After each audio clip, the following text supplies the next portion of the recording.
Bismillahirrahmanirrahim. Assalamualaikum warahmatullahi wabarakatuh. Alhamdulillahirrabbilalamin. Wassalatu wassalamu ala nabiyina Muhammadin wa ala alihi wa ashabihi ajma'in wa man tabi'ahum bi ihsanin illa yaumiddin.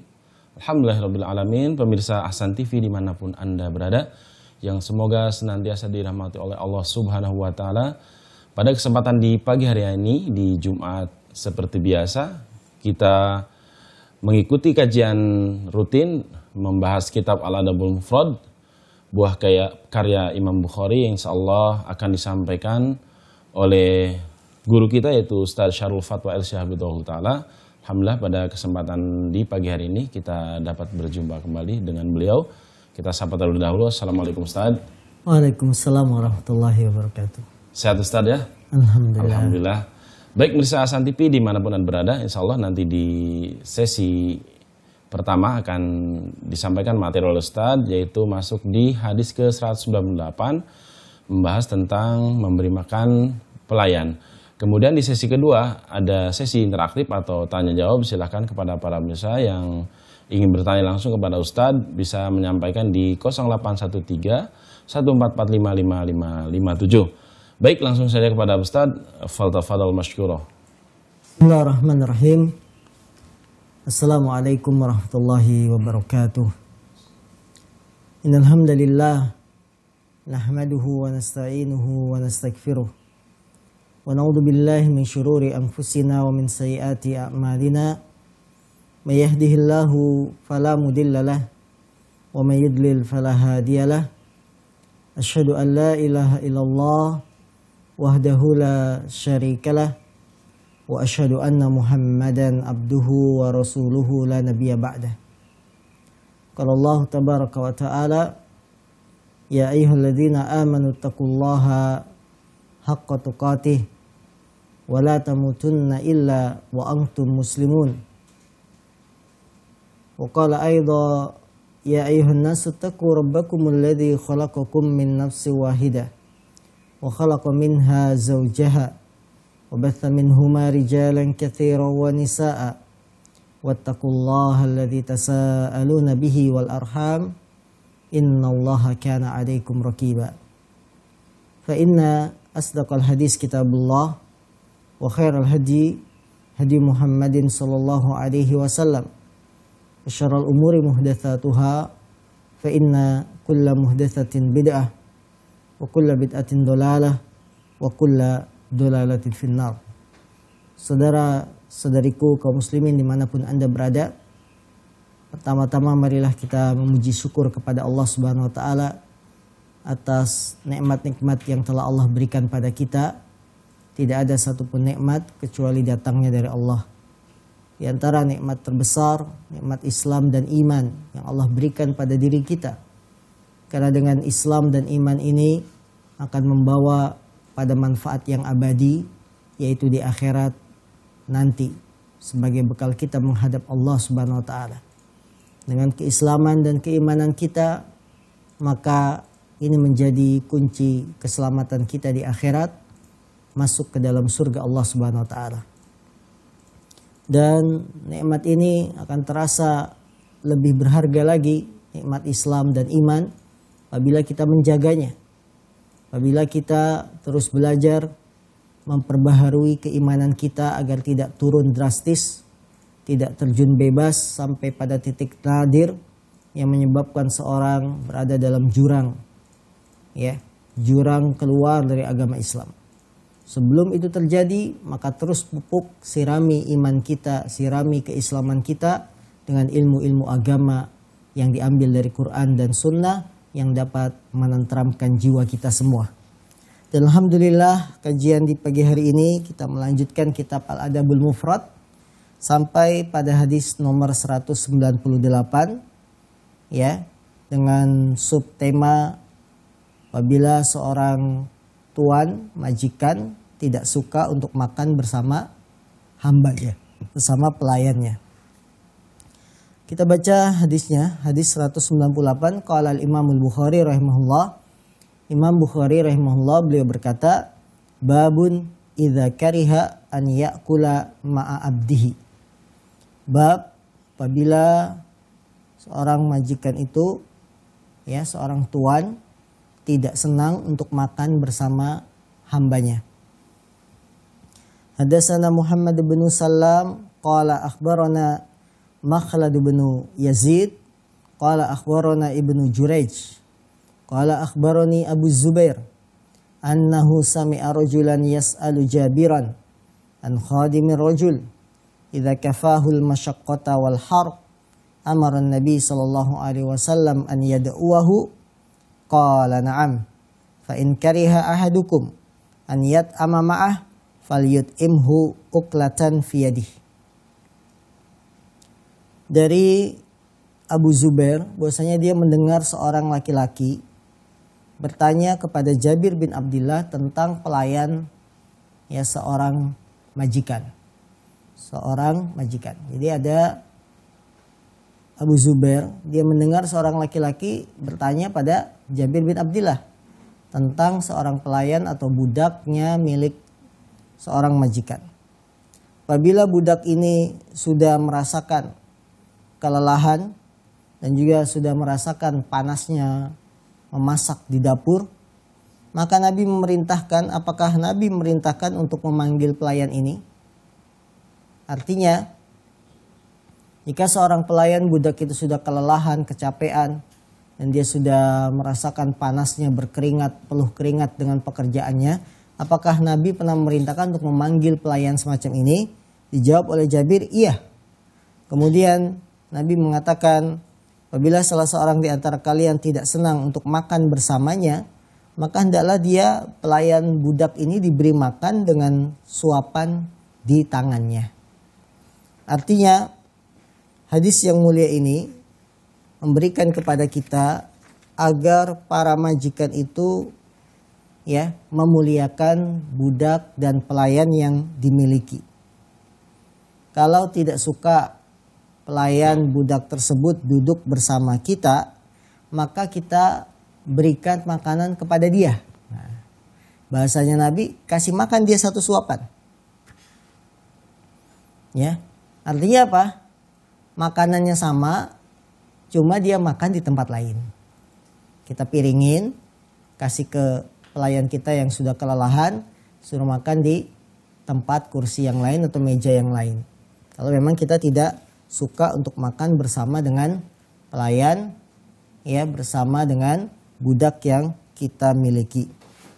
Pelajaran yang bisa kita petik dari hadis yang mulia ini, yang pertama adalah anjuran untuk memuliakan budak, ya, dengan mendudukkan dia bersama kita dalam satu hidangan. Kalau kita tidak suka, karena perintah ini bukan menunjukkan wajib, hanya anjuran saja agar pelayan itu makan bersama kita. Kalau kita tidak suka, maka berikan makanan tersebut kepada pelayan supaya dia makan sendiri. Karena kadang-kadang pelayan, pekerja, dia merasa berat hati, sungkan untuk makan bersama tuannya. Karena misalkan dia kebiasaan makannya berantakan, ya, biasa ya. Karena dia makannya misalkan banyak, sehingga malu kalau duduk satu meja dengan majikannya. Maka untuk menjaga hal-hal semacam ini, bisa dengan cara kita berikan makanan tersebut kepada pelayan agar dia memilih meja yang lain supaya makannya bebas, tidak merasa diawasi oleh majikan. Karena kita juga kan nggak enak kan kalau makan dengan atasan, ya. Makan juga jaga image supaya nggak kelihatan banyak makannya. Nah, ini bagaimana bentuk pemuliaan kita kepada pelayan? Berikan dia makanan, kemudian dia makan di tempat yang lain. Ini semua menunjukkan bagaimana Islam itu merupakan agama yang mengajarkan akhlak. Sampai pada pelayan, sampai kepada budak, kepada tukang atau bawahan kita. Jadi ketika kita jadi atasan, baik itu majikan, bos, ya, manajer, atau apalah namanya, kita dengan pelayan kita dengan karyawan kita itu statusnya sama manusia, sama-sama manusia. Jangan merasa kita lebih mulia dari dia, tidak. Karena yang mulia di sisi Allah adalah yang paling bertakwa. Dengan demikian, kalau kita sebagai atasan, punya bawahan, punya anak buah, tidak semena-mena karena dia juga manusia. Ketika dia sudah merasakan capek lelahnya bekerja, maka berikan haknya untuk makan. Pelajaran yang kedua yang bisa kita petik dari hadis ini, hendaklah seorang majikan ya tidak mengkhususkan pelayan dengan pelayanan khusus ya. Bahkan diajak untuk mengikuti apa yang dilakukan oleh majikannya. Jadi jangan mentang-mentang dia pelayan kamu harus begini. Enggak, boleh sekali-kali kita dan karyawan piknik bersama misalkan. Ya mentang-mentang dia karyawan pokoknya kamu derajatnya harus lebih di bawah saya. Tidak boleh mendapatkan hak-hak kemanusiaan. Ini salah. Hak-hak kemanusiaan pelayan, budak, ya anak buah, bawahan sama seperti kita. Namanya juga hak-hak kemanusiaan. Apa hak kemanusiaan? Hak kemanusiaan dia berhak makan. Hak kemanusiaan dia berhak istirahat. Ya, ini diberikan. Hak kemanusiaan dia diberikan upah atas lelahnya. Karena dia bekerja dengan kita. Jadi tidaklah dikhususkan sendiri. Ya dia tidak berhak ini, tidak berhak itu. Tidak. Karena dia namanya juga masih manusia. Maka inilah indahnya agama kita, agama Islam. Kemudian pelajaran juga yang bisa kita petik dari hadis ini, usaha untuk membersihkan diri kita dan bersifat dengan sifat tawadu. Seorang muslim hendaklah selalu membersihkan hatinya. Kemudian bersifat dengan sifat tawadu, rendah hati. Bagaimana seorang atasan mau ngajak makan bawahan. Ini kan harus dengan hati yang tulus, hati yang bersih. Jarang sekali kita dapati para manajer mau ngajak supirnya makan. Paling-paling diberikan apa? Uang makan. Ya, kami mau masuk restoran nih buat kamu makan di warteg atau di mana, silakan. Itu lebih bagus.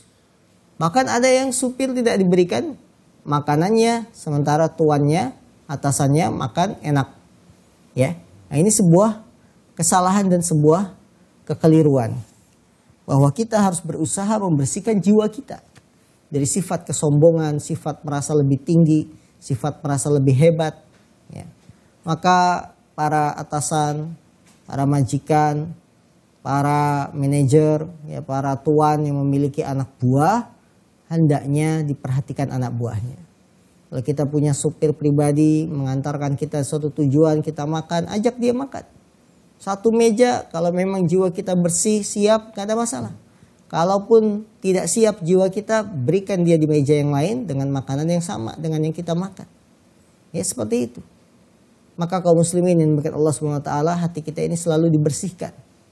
Selalu kita berusaha membersihkan hati agar kita tidak ada rasa merasa tinggi, sombong kepada manusia. Justru kita bersifat dengan sifat rendah hati atau tawadu. Ini yang diajarkan oleh Nabi kita yang mulia SAW. Ketika suatu saat ada seorang pemuda yang datang kepadanya, Nabi mendoakan pemuda ini. Apa doa yang diajarkan oleh Nabi kepada pemuda tersebut? Allahumma gfir dzambah wa tahhir qalbah wa hassin farjah. Ya Allah, ampunilah dosanya, bersihkanlah hatinya, dan jagalah kemaluannya. Allahu Akbar. Doa yang sangat bermanfaat bagi seorang, bagi kita semua. Nabi mengatakan, Allahumma gfir dzambah, ya Allah ampuni dosa dia. Semua kita berdosa, semua kita bersalah. Wa tahhir qalbah, bersihkan hatinya. Karena hati yang bersih akan tercermin dari sikap. Hati yang bersih akan tercermin dari omongan, dari lisan. Karena Rasulullah mengabarkan dalam hadis yang lain, ala inna fil jasadi mudghah, idza salahat salahal jasadu kulluh, wa idza fasadat fasadal jasadu kulluh. Ketahuilah, di dalam jasad itu ada segumpal sekerat daging. Apabila sekerat daging ini baik, maka akan baik seluruh fisik jasadnya. Namun bila sekerat daging ini buruk, jelek, akan jelek seluruh jasadnya. Ya. Maka dari itu, hati yang bagus akan tercermin dari apa? Omongannya, akan tercermin dari apa? Sikapnya.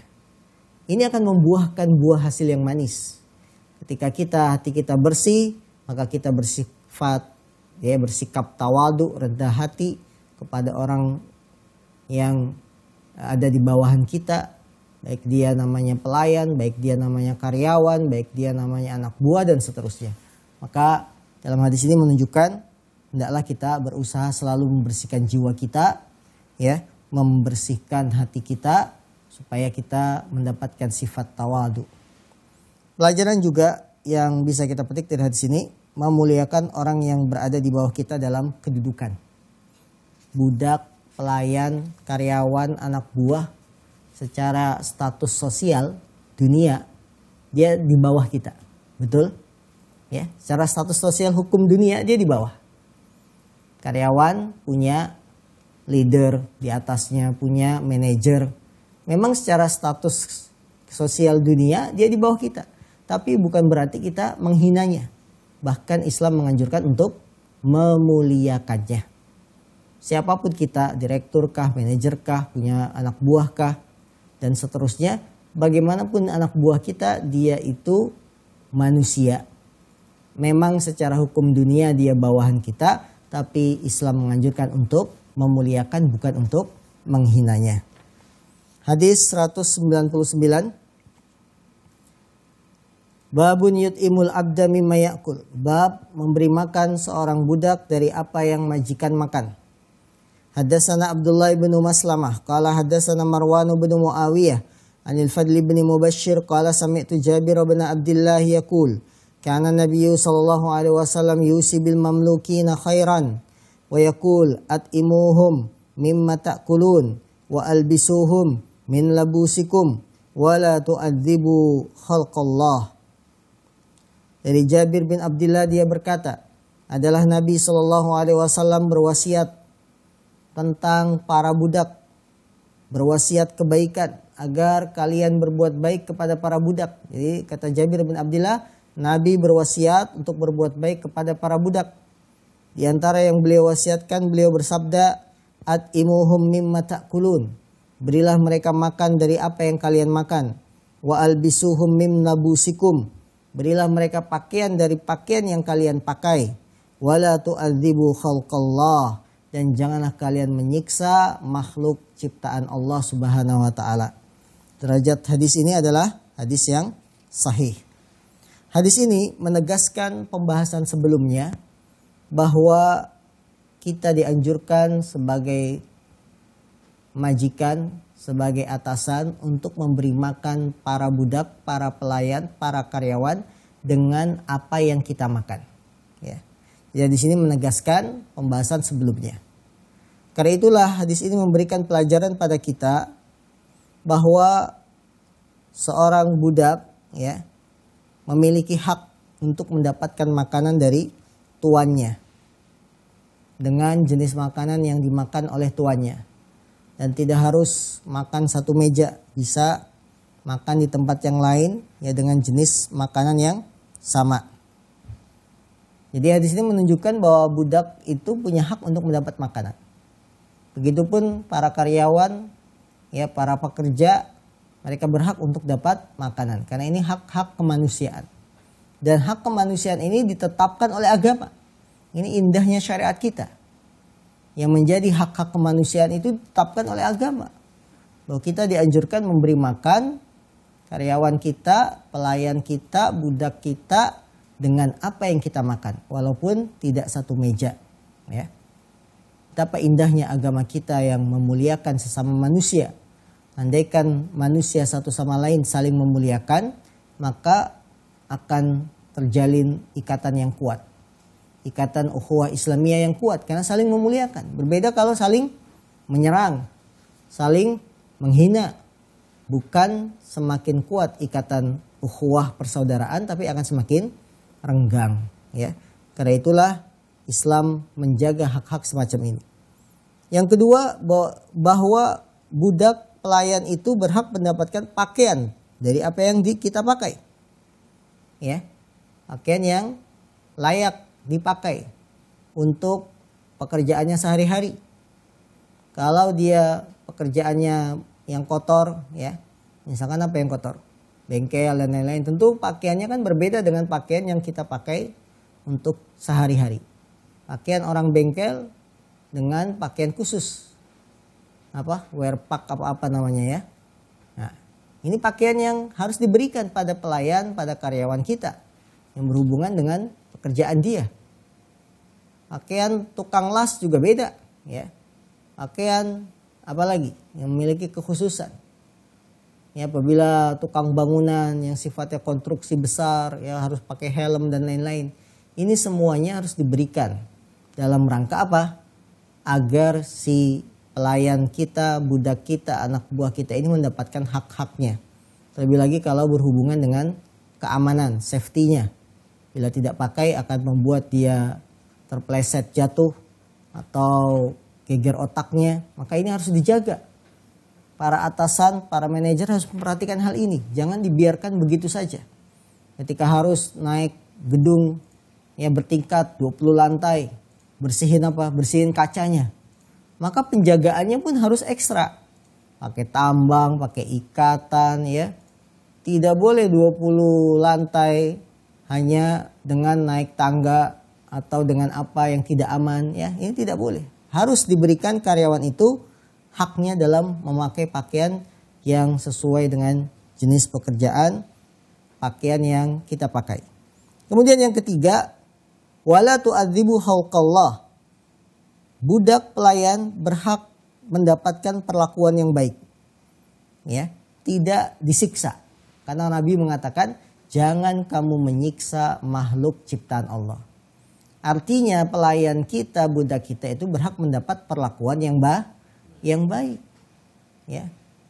Bagaimana Anas bin Malik sebagai pelayan Rasul?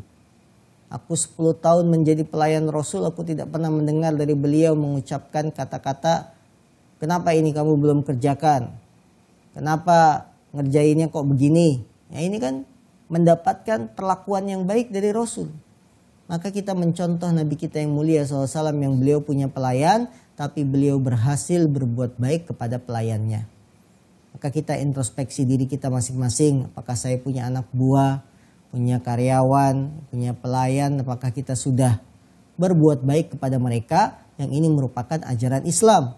Bahkan Nabi melarang wala tu'adzibu, jangan kamu siksa. Makhluk ciptaan Allah itu jangan kamu siksa. Baik dengan dipukul, disakiti hatinya dengan ucapan, atau dipotong gajinya tanpa hak. Ini semua kezoliman. Jangan kamu siksa dia. Ya, binatang saja kita nggak boleh menyiksa. Misalkan kita melihat rombongan semut kita bakar. Boleh tidak? Tidak boleh. Ya. Atau apa gitu ya, binatang kita jadikan bahan mainan. Dipukul-pukul, disiksa, ini tidak boleh. Karena binatang itu makhluk ciptaan Allah. Dan manusia juga makhluk ciptaan Allah. Kita dijaga oleh syariat ini. Maka jangan sampai kita melanggar syariat ini dengan menyiksa makhluk ciptaan Allah.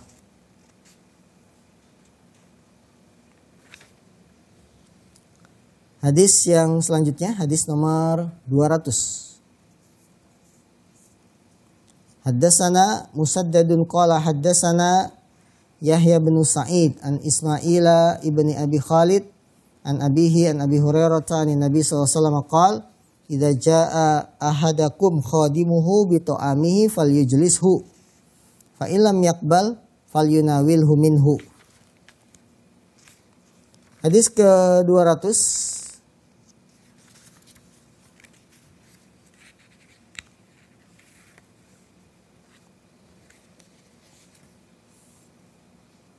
Dari sahabat Abu Hurairah, semoga Allah meridainya, dari Nabi Shallallahu Alaihi Wasallam beliau berkata, apabila pelayan salah seorang di antara kalian datang dengan membawa makanannya, maka hendaklah pelayan tersebut didudukkan di sisinya. Ya, jadi kalau ada pelayan salah seorang di antara kalian datang membawa makanan tuannya, maka hendaklah dia diperintahkan untuk duduk. Fa'ilam yakbal, kalau dia tidak menerima, maka hendaklah dia mengambilkan dari makanan tersebut untuk diberikan kepada pelayan yang membawa makanan makanan tersebut. Hadis yang mulia ini sama seperti bab sebelumnya menegaskan pada kita agar kita bersikap saling memuliakan antara atasan dengan bawahan, antara majikan dengan pelayan. Di antaranya kalau pelayan ini membawa apa? Membawa makanan yang kita pesan, membawa makanan yang memang kita perintahkan dia untuk memasak. Ya, kadang kita di rumah ingin dimasakkan A, ya. Kita perintahkan pelayan kita masakan ini. Nah, kalau sudah selesai dia datang bawa masakan yang kita pesan, makanan yang kita pesan, hendaklah kata Nabi dudukkan dia. Kalau kamu tidak terima dia duduk satu meja denganmu, maka ambilkan bagian makanan tersebut sedikit ya atau banyak, berikan kepada pelayan tersebut untuk makan di tempat yang lain. Allahu Akbar. Betapa indahnya agama kita, betapa agungnya agama kita yang menyamakan pelayan dengan majikannya, ya, agar dia mendapatkan perlakuan yang baik. Hadis ini menunjukkan pada kita anjuran untuk bersikap akhlak mulia, ya, kemudian bersikap penyamarataan dengan orang yang berada di bawah kita. Ya, kita berikan dia makanan yang menjadi haknya, walaupun tidak satu meja, tetap dia mendapat makanan yang dia masak. Coba bayangkan para hadirin yang dimuliakan Allah SWT, kalau pelayan pembantu kita sudah masak, ya, dengan masakan yang dia lihat lezat, dari baunya saya sudah tercium enaknya makanan tersebut, kemudian dibawa ke meja majikannya dan si pelayan ini tidak diberikan apa-apa. Tentu dia akan bersedih walaupun memang itu tugas dia masak. Ya, hendaklah diberi cicipin supaya dia pun makan. Apalagi kalau memang dia sudah berpeluh keringat panas di dapur, capek belum makan, ya belum dapat makanan, belum makan, kemudian kita makan, berikan dia bagiannya. Jangan dia dibiarkan kelaparan, hak-hak kemanusiaannya terlantar, tidak terurus, tidak diberikan. Tentunya ini melanggar apa yang disyariatkan oleh agama kita. Baik para pemirsa yang dimuliakan Allah SWT, 3 hadis di pagi hari ini. InsyaAllah semoga menjadi ilmu yang bermanfaat. Kita sambung pada sesi yang kedua. Baik, bisa Santafi dimanapun Anda berada. Alhamdulillah Ustadz sudah menyampaikan materi 3 hadis dari 198 sampai 200. Kami mengundang Anda untuk berinteraksi di nomor 0813 1445 5557 untuk pertanyaan melalui pesan singkat atau WhatsApp, atau bisa melalui hubungan telepon di 0813 1829 4352.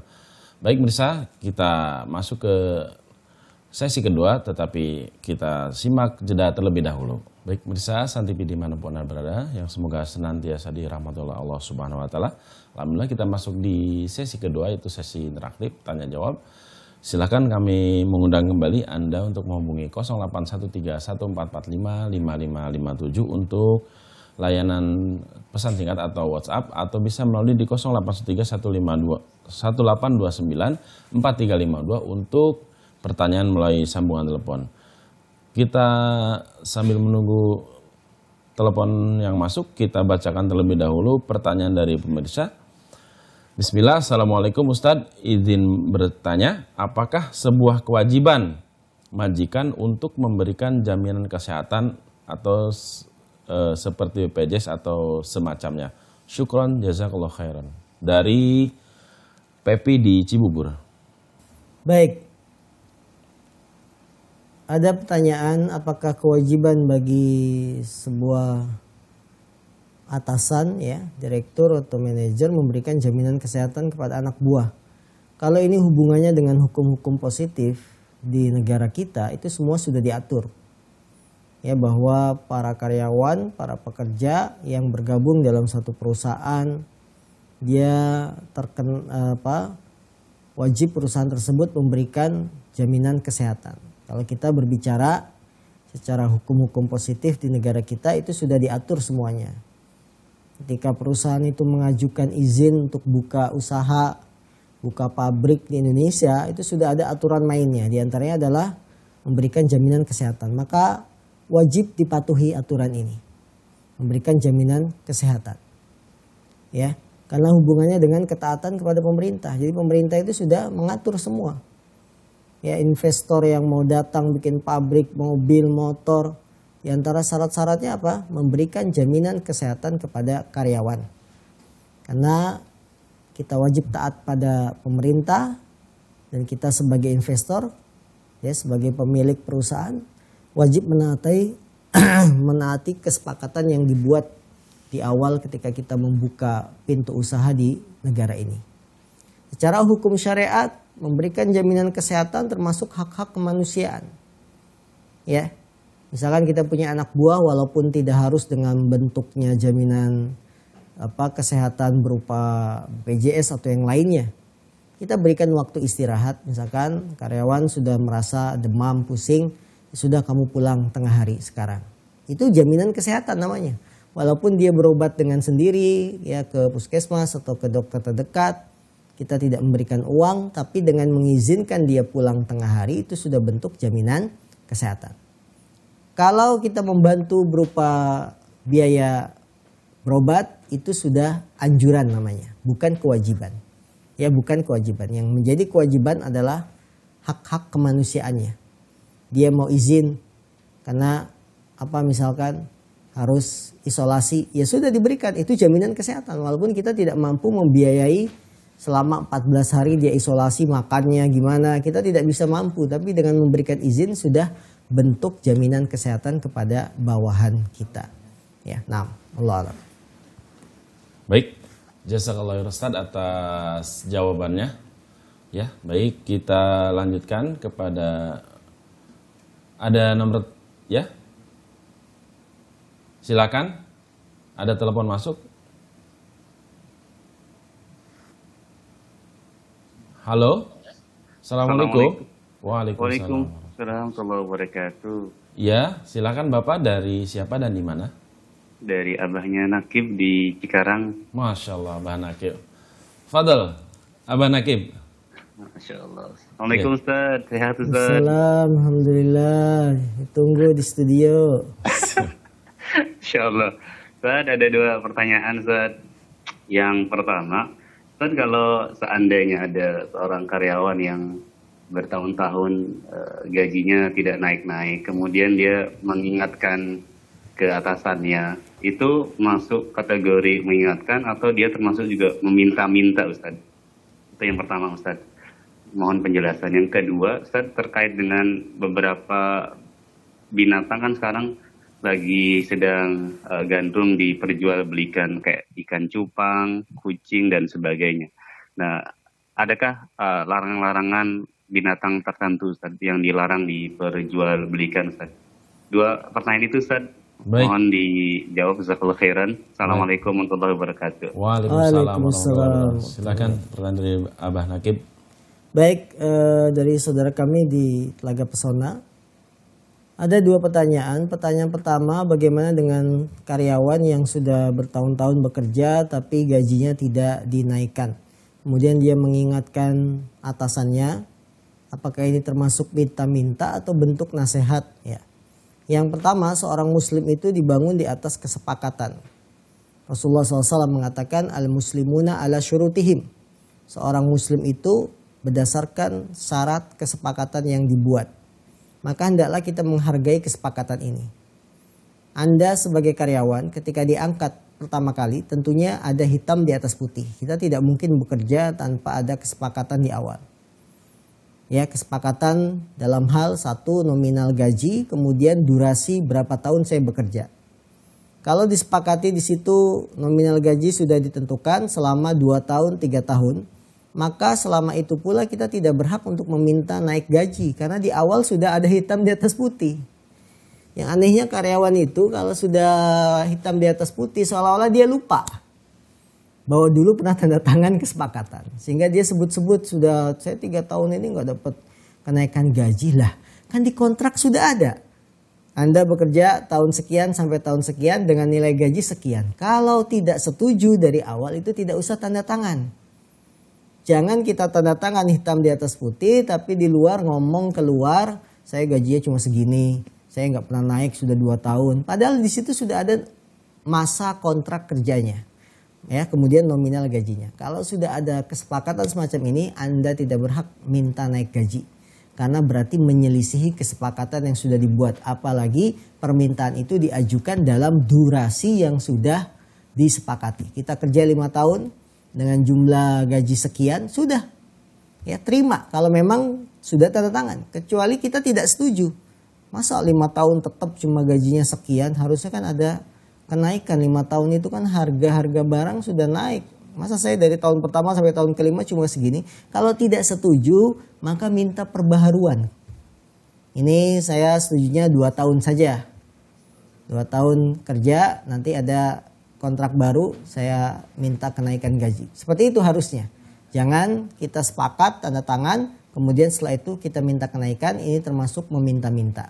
Ya, jadi seorang muslim itu berdasarkan kesepakatan. Nah, sekarang bagaimana dengan karyawan-karyawan yang diangkat menjadi karyawan tetap dan seterusnya, yang mereka diatur dalam hukum perusahaan, hukum negara, ya bolehkah meminta kenaikan gaji setiap tahun, ya. Sebagaimana yang sering kita lihat dari saudara-saudara kita. Kalau sudah tanggal 1 Mei, ya berarti tuntutannya apa? Kenaikan gaji, minta ini, minta itu. Ya. Ketahuilah kaum muslimin yang dimuliakan Allah SWT, kita harus melihat dari 2 sisi. Sisi hukum secara dunia dengan sisi hukum secara agama. Hukum secara agama, orang yang meminta-minta itu termasuk tercela, apalagi hanya untuk bermegah-megahan. Ya, untuk bermegah-megahan. Tapi kalau kita lihat secara hukum dunia, hal itu ada peluang dibolehkan. Ya. Kalau ada tuntutan melalui lembaga yang memang menjadi perwakilan para pekerja. Serikat buruh atau apa namanya, itu ada peluang bisa. Karena kadang-kadang kalau tidak diingatkan, para investor, para pemilik perusahaan ini lupa diri dan sebagainya. Maka ini harus digabungkan antara pandangan secara hukum dunia, aturan undang-undang negara dengan hukum secara syariat. Pertanyaan kedua, adakah hewan-hewan yang dilarang untuk dijual belikan? Yang secara syariat, hewan yang dilarang diperjualbelikan satu adalah kucing. Kucing itu tidak boleh diperjualbelikan menurut pendapat mayoritas ulama, ya. Bahwa Nabi SAW naha an bai'is sinnaur. Dalam hadis yang sahih, Nabi melarang jual beli hewan kucing. Maka hewan kucing itu tidak boleh diperjualbelikan. Kemudian jual beli hewan anjing. Ya, anjing itu nggak boleh diperjualbelikan. Walaupun tujuannya untuk berburu, bukan untuk dipelihara, untuk mengungkap kasus kejahatan. Nah, itu kebutuhan. Untuk jaga sawah. Ya, kita punya sawah luas supaya dijaga dari maling dan apa gitu ya, kebun, kita sewa, kita beli anjing. Ini tidak boleh perjualbelikan. Ya, ini hewan-hewan yang memang tidak boleh. Adapun yang sekarang lagi ngetren ikan cupang ya dan lain-lain termasuk jenis hewan yang boleh. Namun ya boleh dijual belikan, namun mungkin dari sisi manfaat faedahnya untuk apa, ya. Hanya sebagai koleksi, hanya sebagai ikan hias, ya. Hanya sebagai hobi, ya. Banyaknya kan hobi. Ini akan menjadi larangannya tidak boleh kalau menghambur-hamburkan uang. Jadi larangannya bukan dari sisi jual beli ikannya, tapi larangannya jika uang kita hilang tanpa manfaat. Ini termasuk hal yang dilarang dalam syariat.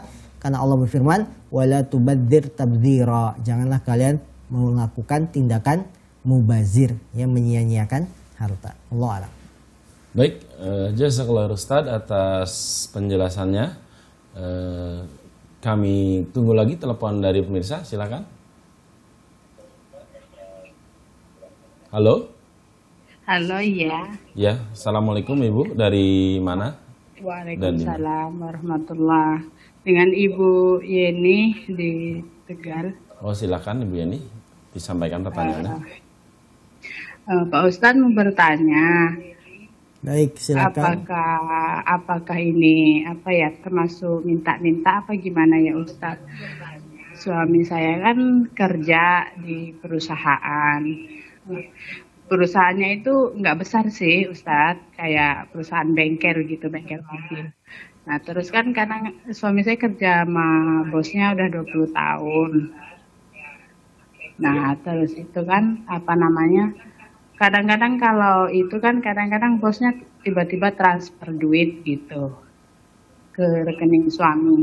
Nanti kalau ditanya dia bilang apa namanya itu bagi-bagi rezeki katanya dia bilang begitu. Ya. Ya, suami bilang terima kasih. Nah itu hukumnya gimana Ustadz? Baik. Baik. Udah itu aja Ustadz. Cukup. Ya. Terima kasih ya, Bu. Assalamualaikum warahmatullahi wabarakatuh. Waalaikumsalam. Silakan Ustaz dijawab dari Bu. Baik, apabila ada seorang karyawan yang tiba-tiba mendapatkan transferan ya ke rekeningnya dari bosnya, kemudian ditanya uang apa nih bos, bagi-bagi rezeki ya. Maka hal ini adalah satu hal yang dibolehkan. Berarti itu adalah rizki yang datang dari arah yang tidak disangka-sangka. Ya. Allah bisa saja mendatangkan rizki kepada kita tanpa kita perkirakan, tanpa kita sangka, tiba-tiba ada rizki yang datang. Boleh diterima. Walaupun kita tidak tahu sumbernya itu uang dari mana, yang jelas selama diberikan kepada kita ya dengan cara yang halal ya. Kita tidak tahu dia apa usahanya, tiba-tiba bagi-bagi rezeki, maka kita terima hal itu tidak ada masalah, bukan termasuk minta-minta. Karena kita mendapatkan rezeki tersebut tanpa meminta, tiba-tiba bos mentransfer rekening ya ke rekening kita. Begitupun dalam hal yang lain, misalkan dapat kiriman pulsa ya dari orang yang kita tidak tahu siapa pengirimnya, 10.000, 20.000, hal itu tidak ada masalah. Ini termasuk rizki yang Allah berikan kepada kita dari arah yang tidak disangka-sangka. Wa may yattaqillaha yarzuqhu min haitsu la yahtasib. Dan siapa yang bertakwa kepada Allah, maka Allah akan memberikan rizki kepadanya dari arah yang tidak disangka-sangka. Wallahu taala alam. Nah. Masyaallah. Ya, jazakallahu khairan Ustaz atas jawabannya. Kita tunggu lagi telepon berikutnya, silakan. Assalamualaikum. Sudah masuk? Assalamualaikum. Waalaikumsalam warahmatullahi wabarakatuh. Silakan Bapak, dari siapa dan di mana? Ini dari Kabupaten Rohil, Riau, Pak Ustadz. Riau ya? Iya, Pak Ustadz. Ya. Silakan. Izin Pak Ustadz. Ya, silakan. Tanya. Ini sama mungkin pertanyaannya di luar tema tentang masalah sholat dengan doa. Bisa kira-kira Pak Ustadz? Baik, silakan.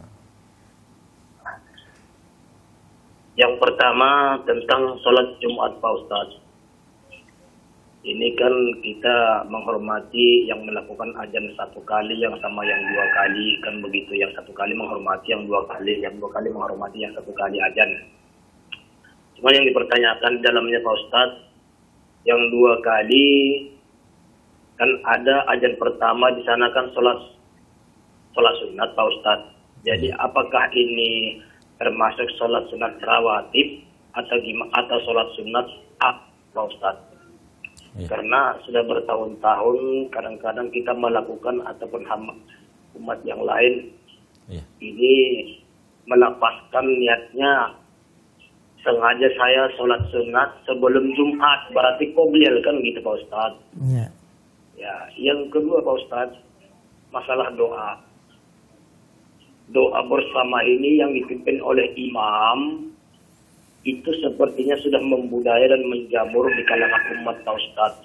Cuman kita kadang-kadang yang awam ini merasa bingung karena sementara kita mendengar dari media-media ataupun dari buku-buku ini tidak ada dicontohkan oleh Nabi dan sahabat dan para tabi'in. Ya. Terus sampai menyebarnya ini bahkan ustaz-ustaz juga melakukan di kalangan umat. Ustaz yang sudah jelas ia mengetahui, apakah tidak mengetahui atau bagaimana kita pun nggak tahu. Kenapa ini toh juga dilakukan?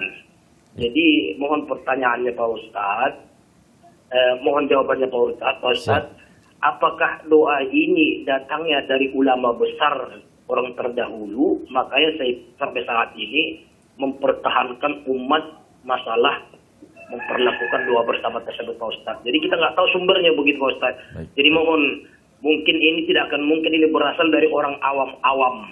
Baik. Kalau Pak. orang awam-awam yang melakukan ini tidak akan mungkin dicontohkan orang-orang besar seperti ustadz-ustadz gitu Pak Ustadz. Baik Bapak. Jadi mohon jawabannya, wabillahi taufiq. Assalamualaikum warahmatullahi wabarakatuh. Waalaikumsalam. Dari Bapak di Riau, Pak, silakan, Ustaz. Baik, dari saudara kami di Riau, semoga Allah memberkahi Anda di waktu pagi hari ini. Beliau menanyakan dua pertanyaan. Yang pertama adalah berhubungan dengan sholat Jumat, tentang azan 1 kali atau azan 2 kali.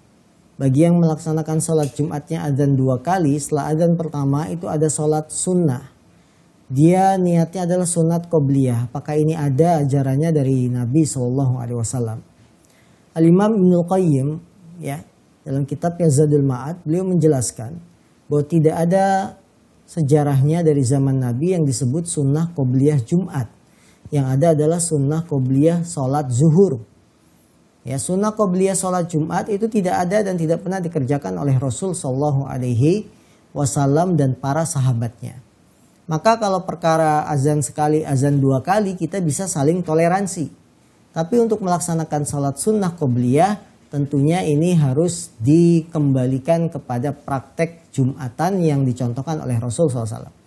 Adzan 2 kali ada contohnya dari sahabat Utsman bin Affan. Ya, adzan sekali itulah yang diamalkan oleh Nabi SAW.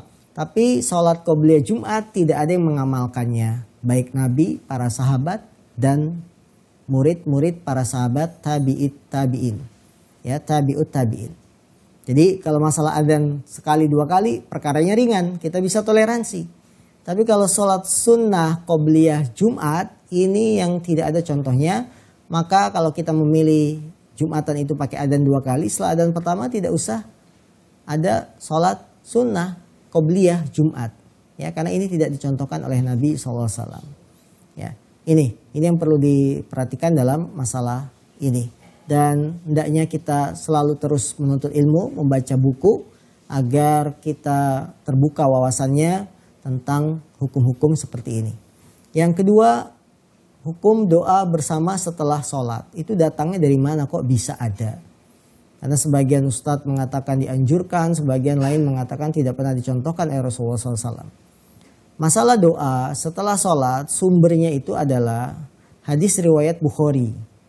Yang seorang sahabat mengatakan, kami tidak mengetahui selesainya sholat Nabi SAW kecuali dengan ucapan takbir. Nah, ini yang agak rancu, menimbulkan pemahaman yang berbeda. Kami tidak mengetahui selesainya sholat Nabi saat berjamaah kecuali dengan ucapan takbir.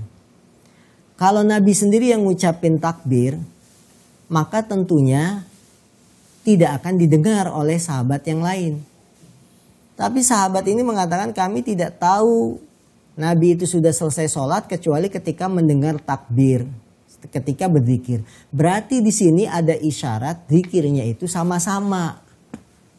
Berarti zikirnya apa? Bareng-bareng, makanya suaranya kedengeran sampai luar. Kami nggak tahu Nabi sudah selesai sholat kecuali dengan ucapan takbir. Ini menunjukkan zikirnya dilakukan bersama-sama. Kalau Nabi doang yang bilang, tentunya suaranya nggak akan kedengeran.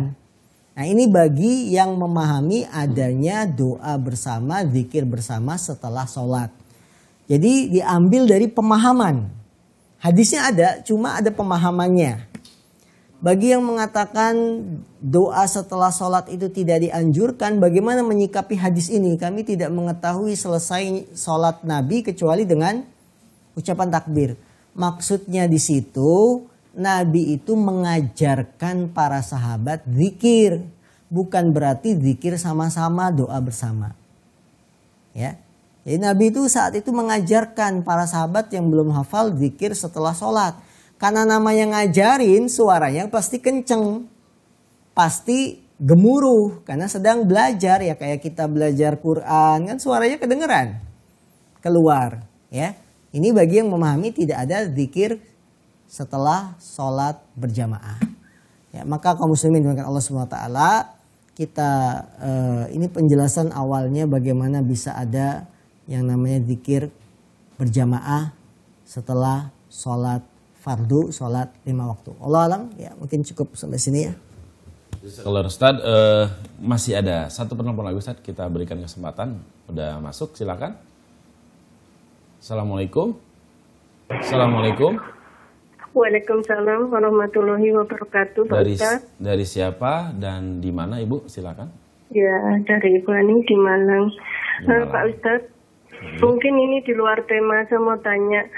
Saya kan punya menantu itu ngambil rumah KPR yang nyicil potong gaji. Nah, dia lagi tugas di luar Jawa sama istrinya. Nah, kemudian saya dimintai tolong untuk bayar pajaknya per bulan per tahun 50. Nah, pajak ini kan peraturan pemerintah. Nah, apakah saya mendukung riba? Apakah gimana, kan KPR itu riba apa bukan, Pak Ustadz? Nah, kemudian saya lanjut apa enggak membantu bayar pajaknya 1 tahun 50.000 itu. Terima kasih Pak Ustadz, mohon penjelasannya. Assalamualaikum warahmatullahi wabarakatuh. Waalaikumsalam. Ibu Ani di Baik, Malang, pertanyaan terakhir ya di kesempatan kali ini karena waktu kita yang terbatas. Beliau bertanya tentang hukum KPR, sudah jelas kita ketahui di sana terdapat riba yang sangat jelas. Di mana letak ribanya KPR itu? Karena bank itu dia sebagai pihak yang meminjamkan uang, dia bukan penjual rumah. Dia pihak ketiga. Penjual rumah adalah developer, pembelinya adalah konsumen, menantu ibu, itu pembeli. Penjual, kemudian ada pihak ketiga, pembiayaan, itu berarti bank. Pembiayaan menarik manfaat. Bank itu ketika membantu menantu kita mau ngambil rumah dibantu, dia tidak gratis cuma-cuma saya pinjemin uang, tapi mengambil manfaat dari pinjaman. Dan semua pinjaman yang mengambil manfaat disebut riba. Itulah ribanya KPR. Nah, kemudian kita sebagai mertua ya, sebagai ibu kandung dari istri menantu, membantu membayarkan pajaknya sebanyak 50.000 per tahun. Apakah hal ini dibolehkan atau tidak? Yang pertama, kita harus perhatikan bila pajak itu adalah satu kewajiban yang dipaksakan dari negara kepada rakyat, kemudian kita membayar dalam rangka melepaskan paksaan tersebut, ini satu hal yang tidak ada masalah, tidak mengapa. Terlebih lagi pajaknya digunakan untuk pembangunan kebaikan yang kembali kepada rakyat, untuk kebaikan yang kembali kepada rakyat, itu tidak ada masalah ya. Akan tetapi kita ada sisi lainnya, tolong menolong dalam KPR-nya ini yang harus dihentikan. Artinya kalau kita bayar pajak tidak ada masalah, tapi tolong menolong membayarkan KPR ini yang harus dihentikan. Bagaimana caranya? Ya, rumah yang sudah dibeli sekarang dengan cara KPR dilunasi dengan uang yang kita punya. Aset apa yang masih kita punya, kita jual untuk melunasi sisa pembayaran KPR yang belum lunas. Misalkan kita ngambil 10 tahun, baru sampai pembayaran 5 tahun. 5 tahunnya lagi kita lunasi supaya hutang riba ini selesai. Ya, kalau tidak ada aset yang bisa dijual untuk melunasi KPR, maka mencari orang yang bisa membantu kita dengan pinjaman supaya kita melunasi hutang KPR dan nanti kita nyicil ke orang yang meminjamkan tanpa bunga. Ini beberapa cara agar kita lepas dari hutang riba, jerat-jerat riba yang bisa mengalirkan dosa besar. Nah, Allah alam. Baik, jazakallahu khairan Ustaz atas jawabannya. Terakhir satu pertanyaan Ustaz. Sudah selesai ya? Insyaallah. Sudah. Baik, pemirsa Ahsan TV dimanapun Anda berada, tidak terasa kita hampir 60 menit menyimak kajian dari Ustadz dan kita juga sudah berinteraksi dengan Ustadz. Mohon maaf kepada para pemirsa yang pada hari ini sudah mengajukan pertanyaan tetapi belum sempat dijawab oleh Ustadz. Silakan ditanyakan pada kajian-kajian berikutnya. Terima kasih sudah menyimak kajian di Ahsan TV. Dukung terus dakwah kami dengan donasi Anda. Tak lupa kami ucapkan jazakumullah pada Ustadz yang sudah menyampaikan materi. Kami dari kru memohon maaf atas penyampaian yang kurang berkenan. Kami juga mengingatkan kepada Anda semuanya, pada pemirsa Nabi dan Muhammad, semoga Allah segera mengangkat pandemi dari negara kita dan negara kaum muslimin lainnya dan kita dijauhkan dari wabah ini. Dan kami juga mengingatkan kepada Anda untuk senantiasa menjaga protokol kesehatan yang sudah disampaikan oleh pemerintah yang berkuasa. silahkan dipatuhi 3M-nya, yaitu memakai masker, mencuci tangan, dan senantiasa menjaga jarak. Dari kru kami mengucapkan kafaratul majlis, subhanakallahumma bihamdika, asyhadu an la ilaha illa anta, astaghfiruka wa atubu ilaik. Assalamualaikum warahmatullahi wabarakatuh.